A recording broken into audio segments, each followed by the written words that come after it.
ভীষণ আনন্দ হচ্ছে। আহা আহা, কি ভালো সঙ্গীত! আহা, আপনি আমাকে বিভোর করে দিয়েছেন। মুরলী, এবার আমি আমার বাঁশি দিয়ে বৃষ্টি নামাতে চাই, প্রদীপ জ্বালাতে চাই। এবার আমাকে ওই সব শেখাও।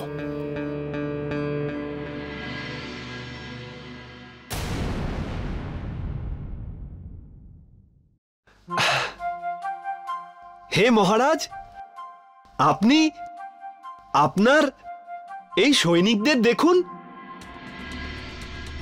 সৈনিকগণ, এখানে এসো, এসো সৈনিকগণ।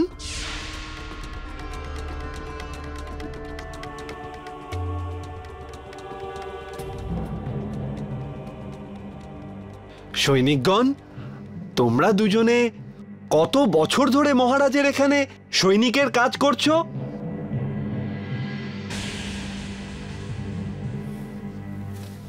আগে 10 বছর ধরে। 10 বছর ধরে?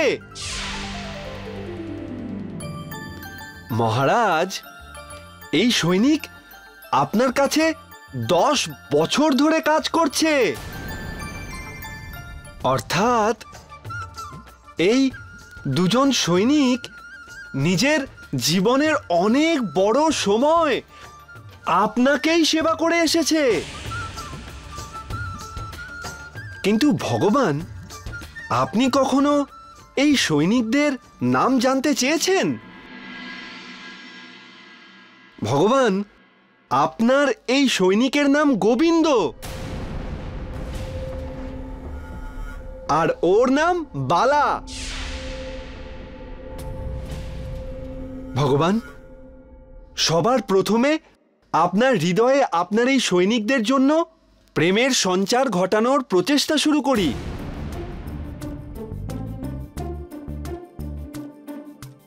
যান, গিয়ে কথা বলুন আপনার এই সৈনিকদের সাথে। গিয়ে জিজ্ঞাসা করুন যে ওরা আপনার রাজ্যে খুশি আছে কিনা, ওদের কোনো কিছুর কোনো অভাব আছে কিনা, কোনো সমস্যা আছে কিনা। যান ভগবান, গিয়ে কথা বলুন ওদের সাথে।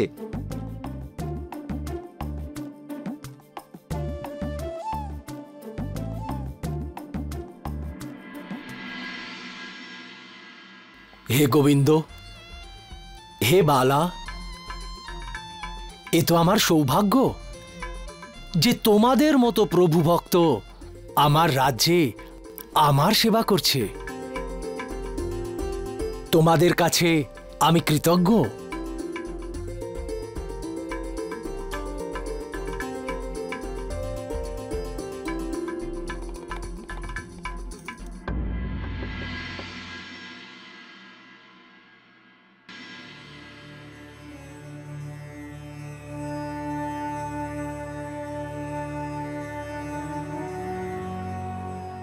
নারায়ণ নারায়ণ।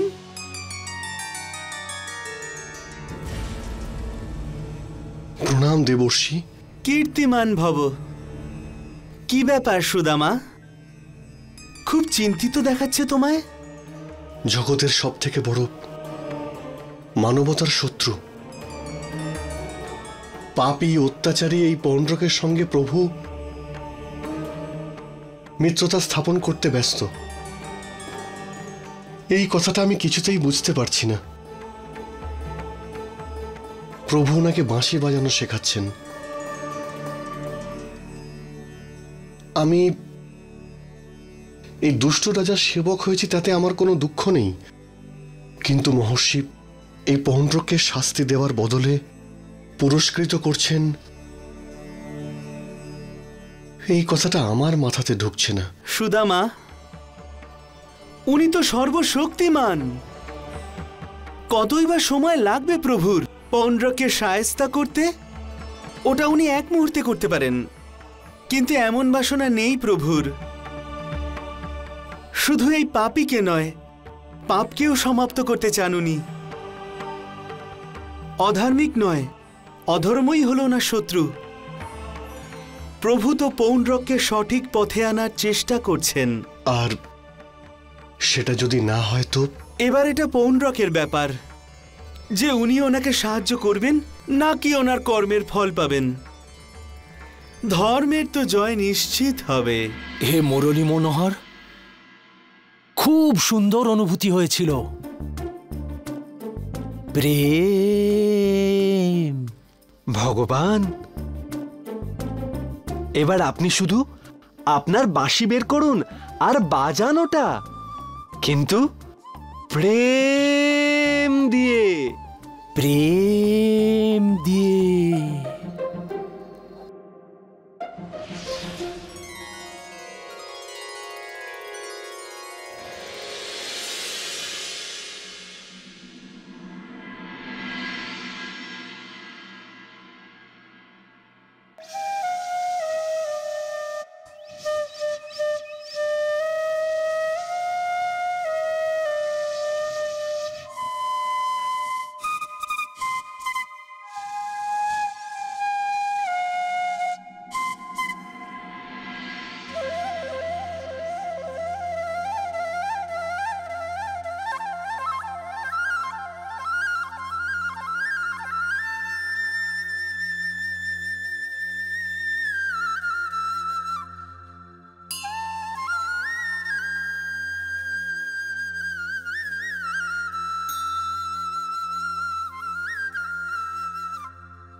মুরলী, মুরলী দেখো, আমি প্রদীপ জ্বালিয়েছি। মুরলী, মুরলী, তুমি ঠিক বলেছিলে মুরলী।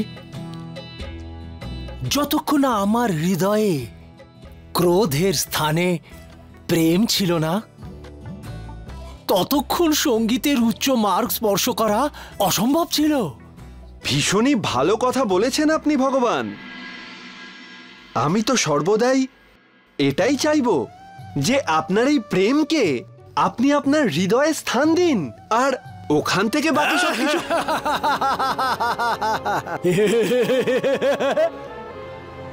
সমগ্র পৃথিবী দেখুক, দেখুক আমার শক্তি। এখন আমি যা চাই করতে পারি। আমি বৃষ্টি নামাতে পারি, খরা আনতে পারি, আর খরা শেষও করতে পারি। তেল ছাড়াই প্রদীপ জ্বালতে পারি। এখন আমি যা খুশি তাই করতে পারি। এখন আমি হচ্ছি ভগবান বাসুদেব পণ্ড্রক।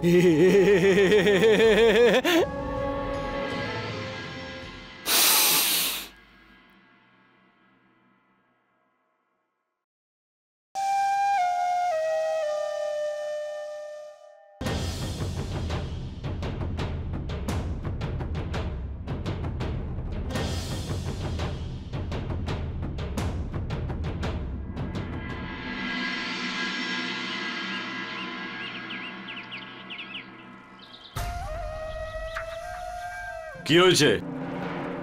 এমন কিছু দেখেছো যেটা আমাকে বলা যায়? না সেনাপতি, এমনটা তো উনি কিছুই করেননি। কি বলছিল মহারাজকে? উনি তো মহারাজকে প্রেম কি জিনিস সেটাই শেখাচ্ছিলেন। মহারাজের মনে প্রেম এমন উদয় হলো, উনি তো আমাদেরই আলিঙ্গন করলেন। কি? আজ্ঞে সেনাপতি, খুবই আনন্দ হয়েছে মহারাজের আর আমাদের। চুপ করো। মনে হচ্ছে ওই মুরলী মনোহর তোমাদের ওপরেও কালা জাদু করেছে। যাও এখান থেকে। যে কাজটা দিয়েছি সেটা পুরো নিষ্ঠা আর সতর্কতার সঙ্গে করো। যাও।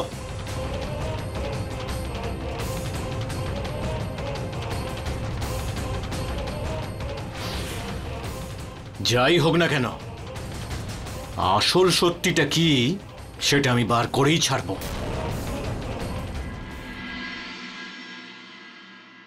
আজ আমার গুরু মুরলী মনোহর আমাকে বাঁশি বাজানো এমন ভাবে শিখিয়েছে যে আজ আমি ওই দ্বারকাধীশ কৃষ্ণর থেকেও ভালো করে বাঁশি বাজাবো।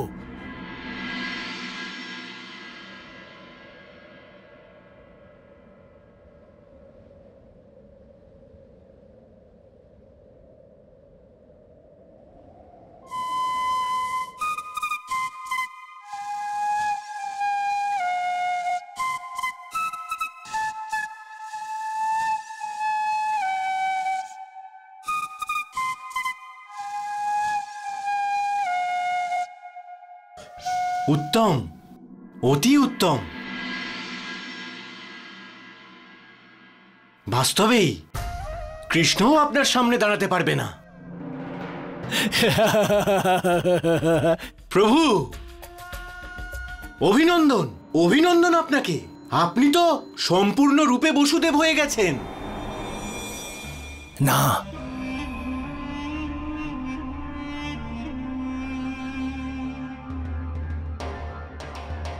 এখন আমি সম্পূর্ণ বাসুদেব হইনি। আমি বাঁশি বাজানো শিখেছি ঠিকই, কিন্তু আমার বাঁশি বাজানো ততক্ষণ পর্যন্ত ব্যর্থ যতক্ষণ আমার বাঁশির সুরে গোপিনীরা উঠে দাঁড়িয়ে নাচতে না শুরু করে।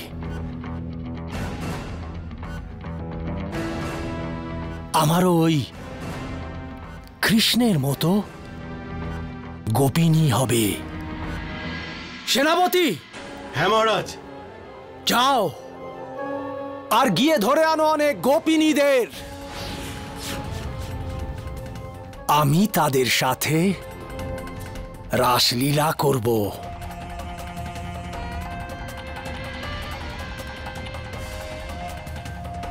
ঠিক আছে মহারাজ, আমি এক্ষুনি গ্রাম থেকে গিয়ে গোপিনীদের নিয়ে আসছি মহারাজ। মহারাজ, এটা আপনি কি করছেন?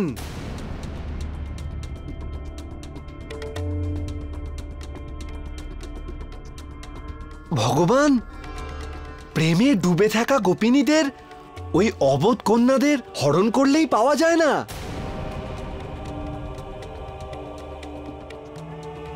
তার জন্য তো তাদের মন জয় করতে হয়, আর সেটা তো তখনই সম্ভব যখন আপনি আপনার হৃদয় থেকে ক্রোধ ত্যাগ করে তাতে প্রেমের সঞ্চার করবেন। মুরলী, এটা কি সম্ভব? ভগবান, আপনার কাছে কোনটা সম্ভব আর কোনটাই বা অসম্ভব? যখন আপনার বাঁশির সুরে প্রদীপ জ্বলে উঠতে পারে, তাহলে গোপিনীদের হৃদয়ে প্রদীপ জ্বালানো কি এমন কঠিন কাজ? আপনি শুধু আমার উপর বিশ্বাস রাখুন আর আমার সাথে চলুন। মুরলী, মুরলী, আমি তোমাকে সম্পূর্ণ বিশ্বাস করি। চলো।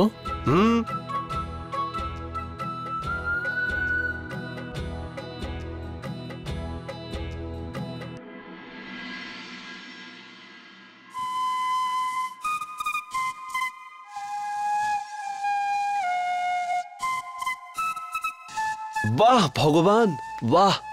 আজ তো সকল গোপিনীরা আপনার কাছে দৌড়ে চলে আসবে।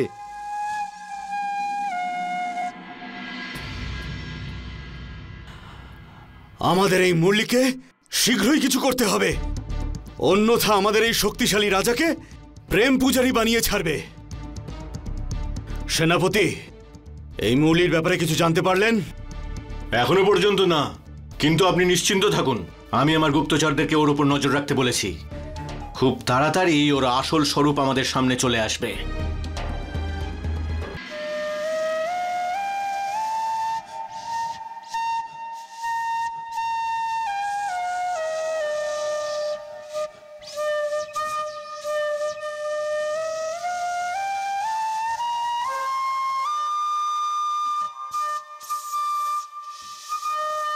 বাহ মহারাজ, বাহ!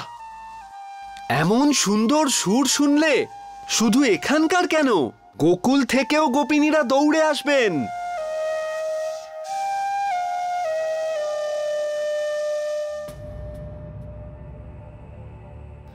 মুরলী, দেখো, গোকুলের কথা ছেড়ে দাও, এখানকার গোপিনীরাও আসেনি।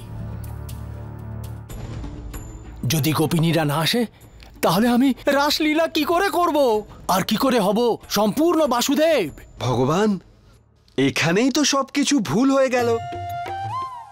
যদি এই অশুদ্ধ চিন্তা হৃদয়ে রেখে বাঁশি বাজান, তাহলে কিছুই হবে না।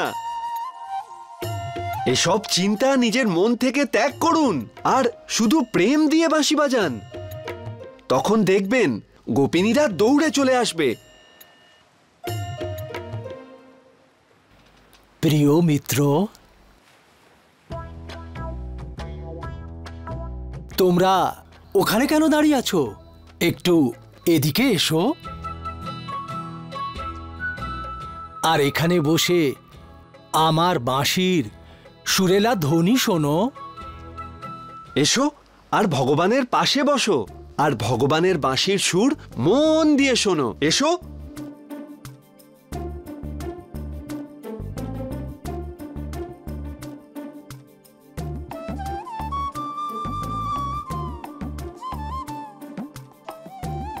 মুরলী, আমিও আমার ভেতর প্রেমের নদী বয়ে যেতে দেখতে পাচ্ছি।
কি মধুর সুর!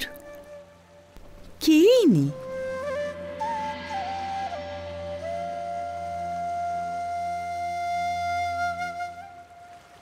ভগবান, ওই দেখুন, গোপিনীরা আপনার বাঁশির সুরে মন্ত্রমুগ্ধ হয়ে আপনার কাছে দৌড়ে চলে আসছে। মুরলী, মুরলী, দেখো দেখো, গোপিনীরা আসছে। মুরলী, এখন ওই কৃষ্ণও আমাকে ঈর্ষা করতে শুরু করবে যে আমি ওর গোপিনীদের চুরি করে নিয়েছি। ও মুরলী! হ্যাঁ ভগবান, আপনি বাজাতে থাকুন যাতে গোপিনীরা এখান থেকে ফিরে না চলে যায়। বাজান।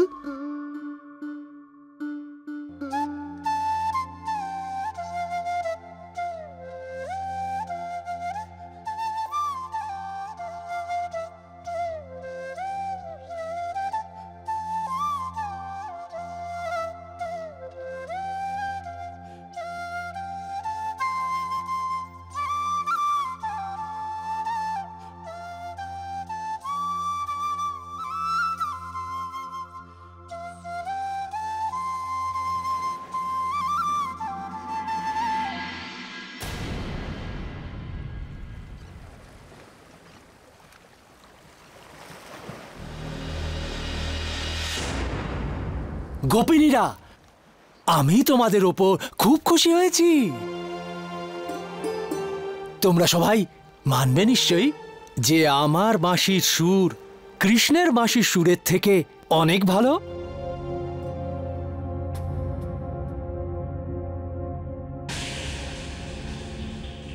তোমরা উত্তর দিলে না।